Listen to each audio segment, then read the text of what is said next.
Right, very good morning to all our viewers. And we have Junaid with us today. Junaid, how are you doing? Hey, Nikhil, I'm doing fine. How about yourself? Great, great. Thank you. All right. Um, okay, so we'll probably start by you could introduce yourself and we get to know a bit about your background, what you're doing at present as well. Oh, yeah, sure thing. I'm Junaid. A little bit about myself. I currently work as MLOps Engineer here in Visa. So we take care of scaling up the models to a whole other level. A bit about my education. I've done my bachelor's here from Bangalore itself. I'm from Bangalore. And then I also did my master's from University of Strathclyde in the UK. I mean, to be honest, I was someone who never liked programming, but I was always driven by curiosity, like, why does this thing happen? And from the very beginning of my career, I've always kept that. I mean, this data science was a thing that trying to understand or trying to bring out something new from the data, some patterns that you understand had always been something that was a driving force to take me throughout the career. So I've started as a research analyst, and then went up as a data analyst, and then data scientist, and then it was AML engineer, and then finally as an MLOps guy. Okay, wonderful. So you've seen the whole trajectory there, right? Yeah, in a way, yes. Okay, all right. So when you said you were not keen on coding whatsoever, Yeah. what was your this was engineering that you had started off with in your E- No, yeah. Say during engineering, the way things work was I was really bad in programming. This all started post engineering, right? Because everyone were sure about what to do. See, when I joined engineering, it was more like I got into electronics and communication stream because I loved chip manufacturing. I saw this global foundries coming up, and they had this really crazy procedure to fabricate the chips. And it was something that I was really interested and fascinated by it, but I was not driven by it. I was not curious about that stuff. But then when I got into my engineering, we used to have this programming in C and C++. Trust me, I was so bad at it. I mean, when someone said printf or scanf, I actually used to think you write the code and then send it on a scanner. Because people don't try to teach you the analogy of programming. Like, now let's say I'm talking to you in English or Kannada or Hindi, you know what it means with every word and with every expression of what is the emphasis you give on a word, right? But that was never thought. It was just a simple, plain, point blank thing, which never fascinated me up. But then, as I transitioned after engineering, looking into few things like what people are trying to do, I actually started this as a web developer. I took up some random course because my cousin had taken it. And I'm like, wow, this is something easy because they started off with data structures algorithm, and then somehow I found my way around because I love self-learning. I most of the time do self-learning, and somehow I've indulged into data science, and then yeah, well, here I am. okay, wonderful. All right. So it's been how many years since you had first forayed into that? It's been almost 5.5 years now. Five and a half. All right. Okay. So there's, I guess, somewhere. Can you talk to us about how the programming journey evolves? Because a lot of people start off with data science not interested in programming, or at least they are fearful about it, right? So Mhm. how is that? How does that learning shape up over a period of time? Yeah, sure. See, again, data. See, when someone this. it's totally different. Like if someone wants to be a data scientist, they need to have a curiosity factor, because from what I see, many people join data science for the sake of money, right? And then if I remember it right, or if I recall it right, because I speak to a couple of people, they say, "Hey, I want to be a data scientist." I said, "Why?" First off, they say pay, or they say we want to work on some Gen AI model. Okay, I get it, man. I get you want to work on Janeem, you want to train your own large language model. I get it. But then what about the basics? What about the fundamentals, right? What about, okay, you're trying to put down the code, because like I said, I'm not a great programmer in the start, right? I started off with a very basic, what is the oops concept? I'm talking about 5 years ago, right? But then when you start to see how you implement the DSA part, like how you optimize your code. Because let's say if you have two for loops or even a for loop, when you try to scale things up, trust me, that becomes a huge cost. When I say cost in terms of memory, latency, and all of this adds up in you being that small 1% of the people. So when I say progressing as a programmer, it was more like towards for every role, because when I was into data analyst, the programming capacity that it needed was different. Like we use different tools. When it comes to data scientists, it was different. And then when it comes to MLOps, it's a whole other ball game, because here it's mostly on optimization in terms of scaling. Right. Uh, I hope this is what you meant. If you want, I can answer the other way around as well. Like if No. whatever you go. All right. Yeah, one way or the other, we do have a lot of information from there, right? So yeah, definitely is really useful. We have, I don't have a name here. I think it's a question from a fresher. Recently started data science course. Can you explain the difference between MLOps and ML? Yeah. So when it comes to ML, you tend to do modeling, right? You tend to create a statistical modeling. So first off, what is ML, right? ML is nothing but you're given a small portion of a data, and you are already aware of a pattern of outputs, right? And now what an ML engineer does is he tries to create a statistical model. When I say statistical model, a small intelligence where given a data of a similar pattern, it will give you that particular output, right? Now, now let's say you created a fantastic model, right? You don't want to keep it within your ecosystem, right? You don't want to you want to make money out of it. Come on, if someone says I don't want to make money, I would say then just go somewhere else and travel, right? Now you want to give this to thousands of people or millions of people around you. So how do you do that?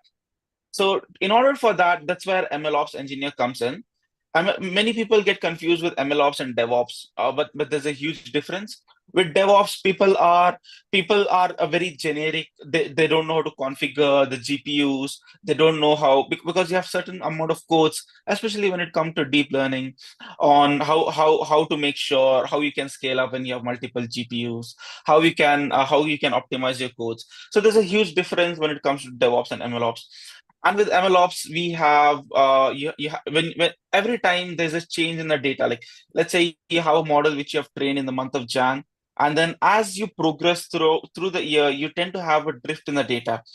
MLOps engineer gets a strategy on how you can define or identify a drift, that there's a changes in the input data, and then you have to fine tune your model, right? So ML guy just trains a model for that instance. ML ops is a long-term person who looks into a model, who looks into quality of data, and then productionize it for millions of people around the world.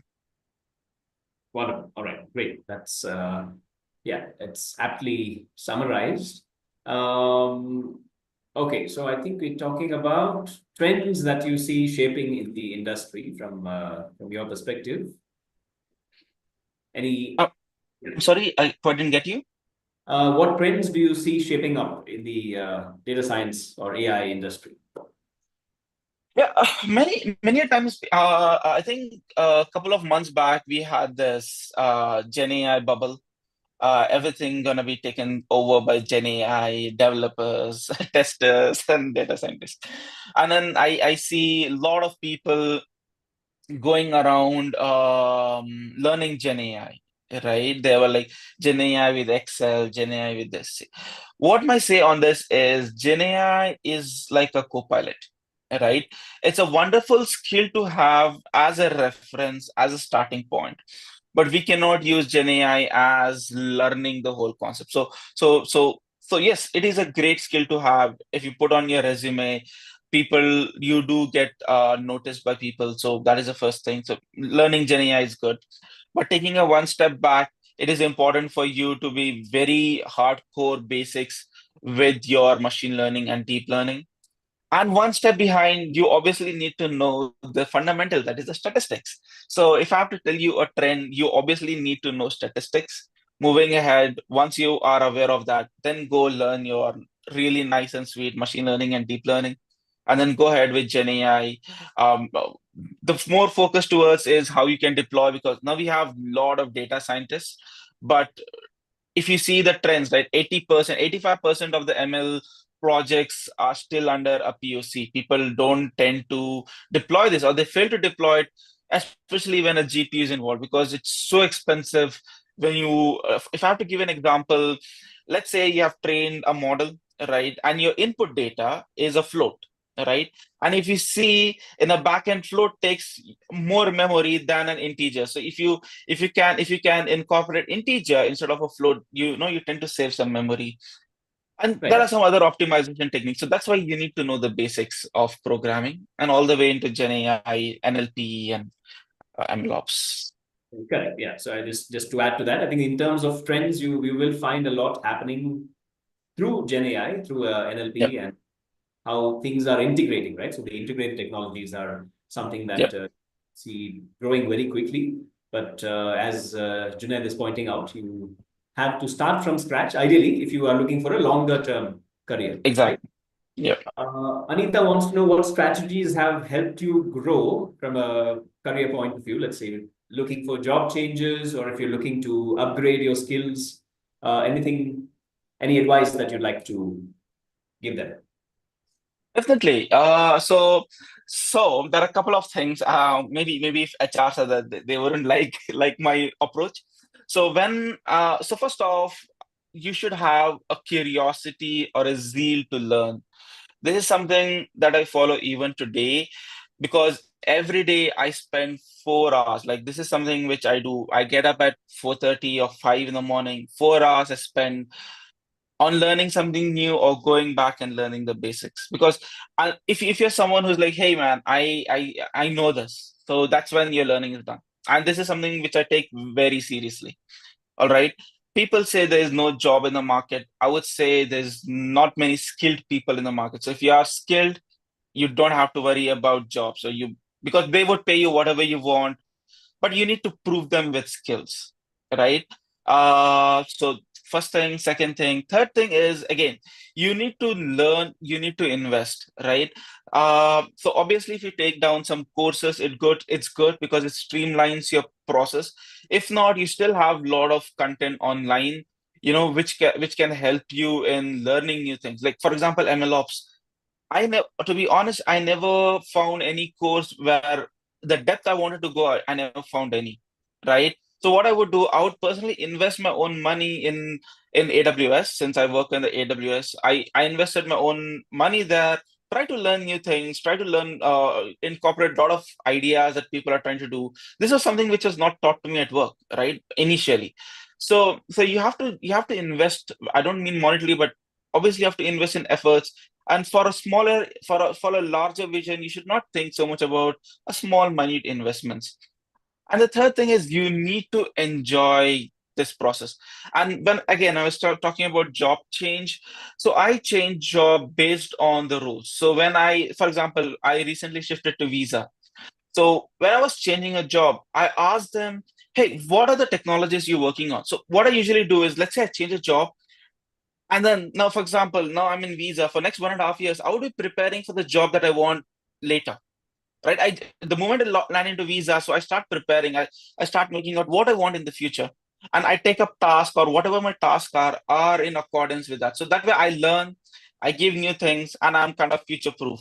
So that way I'm not worried about jobs and if that makes sense. So these Great. are the few things that I take. Keep learning, always be curious, and there's new technology, and you never know everything. So you need to learn every single day. That's my mantra around things. Wonderful. Great. Okay. All right. I'm not sure how long back was the DataMites program. So that's a question for you. How much did the DataMites curriculum help in your current job? If I remember it right, DataMites was somewhere way back in 2020, right? This was when I was in an early stage. And like I said earlier, with the course, you tend to get a streamlined process because the person in front of you, because I'm dumb, like I don't know anything when I'm starting up. And the person in front has a knowledge, has an experience. So when you learn from them, you at least get the baseline, right? So yes, it was really helpful way back in the past when I started, because it helped me streamline what I should learn, what needs to be taught, or else you tend to get diverted, right? I mean, you do get the other way around, but with this you tend to save a lot of time because time is money. And yeah, so it was all data mites. If I remember it right, back in 2020, 2021, there were not many courses around with a proper dedicated focus towards data science like we have now. But yeah, this is what I would say.